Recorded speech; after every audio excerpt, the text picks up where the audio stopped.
Untuk mengatasi beras mahal di pasaran, Dinas Koperasi UKM dan Perdagangan bersama Perum Bulog Bali pada Sabtu pagi menggelar pasar murah. Pasar murah digelar di halaman Gedung Soekarno, Kabupaten Jembrana.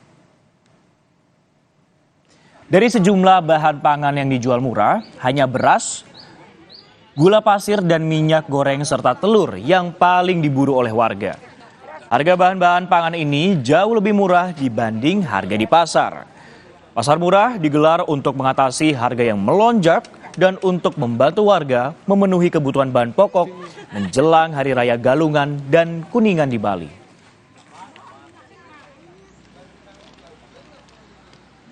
Harga beras di pasar berapa sekarang? Lebih murah ya.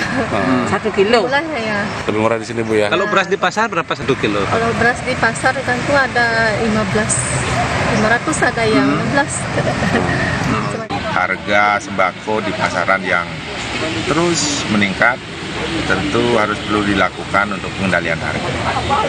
Memotong rantai distribusi dari sembako itu sendiri. Jadi kita langsung memberikan harga yang dipatok oleh Bulog. Sehingga harapan kami masyarakat dapat menjangkau harga yang diberikan oleh Bulog.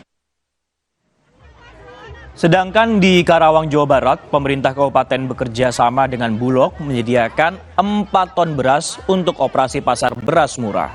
Dalam waktu 1 jam, beras ludes terjual karena harganya hanya Rp10.500. Sementara di pasar, harganya mencapai Rp14.000 hingga Rp15.000.